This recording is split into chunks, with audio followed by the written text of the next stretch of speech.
is the big talking point again right now? Well, there's only one bloke that can answer that, Jared. Welcome, Jimmy. Thank you, Michael. Are you Essendon next coach? I'm not, as we sit here at the moment. I'd like to be. I've put my hat in the ring and gone through the process. Spent about a week and a half going through the process of the interviews and meetings with the Essendon Football Club. But as we sit here today, or right now, I haven't been offered that job. I'm very hopeful that it does happen and excited that it could happen. Have you deceived us along the way? I'm not sure how I've deceived you. No, I mean, I don't think I've deceived anyone. I think that what people are after is they're after a simple answer to a very complex question. For me, that complex question is, do you want to coach Essendon Football Club? And yes, and I've said I would love to. But there are a lot of things in my life that I had to get organised before I could commit to doing anything, before I could go ahead and do it.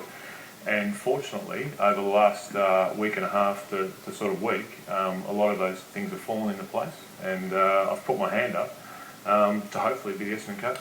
Well, let's backtrack just, if we can. On August the 30th, after the announcement was made by Matthew Knights, this is what they had to say to us on the program. Let me just ask you about this quote in the Herald Sun this morning, Jimmy. Quote, your direct quote. Unless things change dramatically in my life, it's not going to happen. Now, I take that at face value, but it still does leave the door open. What's dramatic? Well, I don't know, Mike. I'm sitting here saying it's probably not going to happen. I mean, I've said the same thing for 3 years, and I look, and I'm getting a little bit frustrated. But do you guys want me to leave? Is that what you're saying? Knock me off? I mean, I don't. Really, to me, it's a question that's been asked. I've answered the same way for 3 years, and really now, can we just leave it?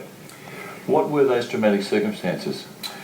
Well, I went to New York, I think I was just after that interview actually, and all the speculation had been in the media about me coaching, and actually met with one of my mentors over there and had a very big discussion with him about my life going forward, and he said not to dismiss it as quickly as I had.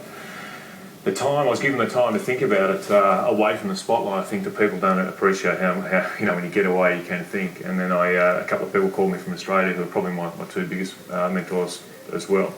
And I thought about it, and when I got back, I thought about it some more. Went and met my partners at Gemba, who we have a great relationship, a great business. And at the time, there didn't seem to be a way to work that in together. I sat with them, and we've worked out a way that Gemba can be successful, and I can have some involvement as a director.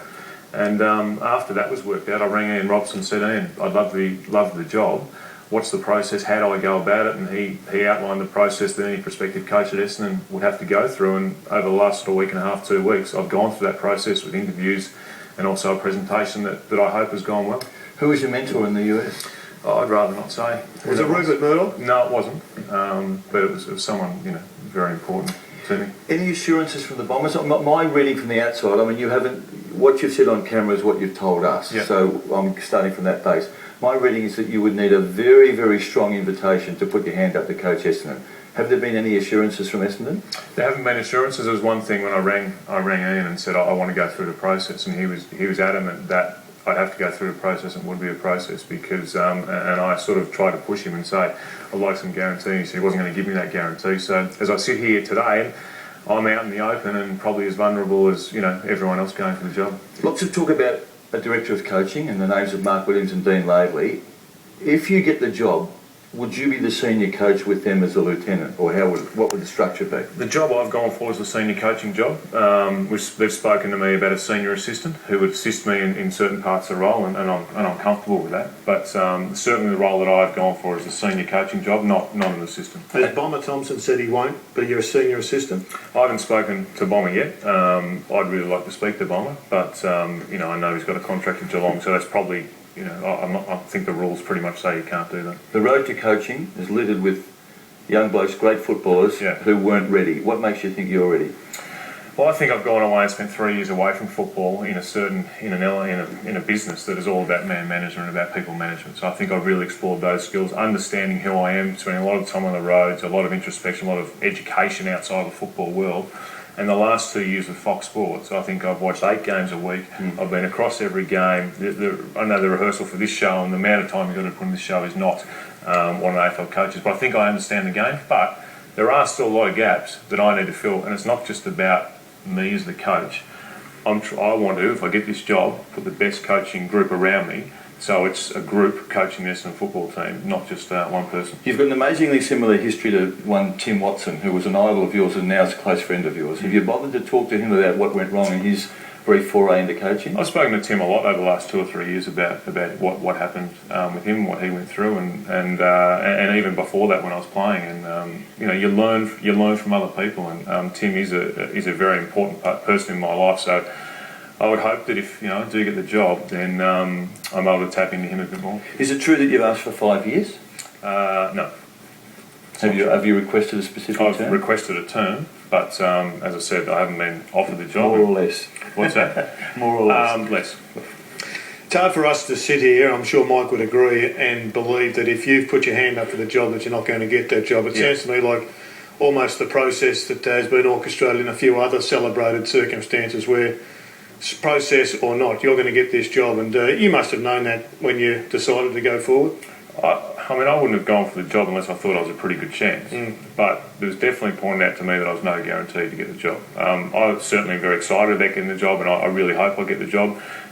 Even confidently think that, underneath, quietly confident that I'll get it. But until it's decided, then, and Essendon have got, obviously, the concern that I'm an untried coach. So there is a concern there. So how are we going to assess whether you can coach or not? Because at the present time, we're not sure whether the Bombers are going north or whether they're going south. I mean, you are not going to win 16 games next year. I think you'd be rational enough to know that. So how are we going to assess whether or not you're a success as a coach?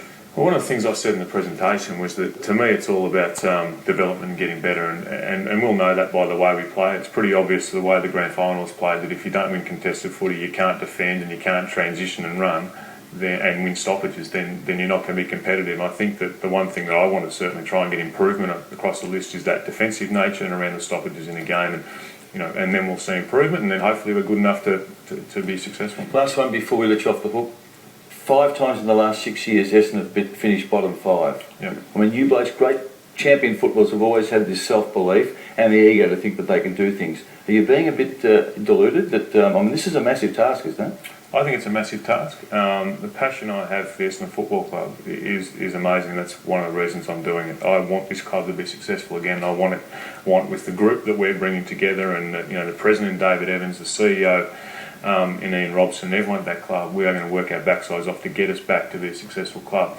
But there are chances and there are risks, and there's no doubt there's a risk for me to take this job, but there's also a risk if Essendon decided to go down that path. Jude, when do you think Coach Hurd might pick this Premiership Cup up? If he did it within 5 years, Mike, it would be an enormous performance. And I know that clubs have been able to do that in the past, like Hawthorn in recent times, but we're going into an era where the compromise draft is going to hurt anybody that's going on a development phase. So it's a tough time for you coming up, Hurdy, and if you can achieve picking up this little bit of silver hardware, you're going to be regarded as good a coach as you were a player, I suspect. That's if we've decided this year's Premiership by then.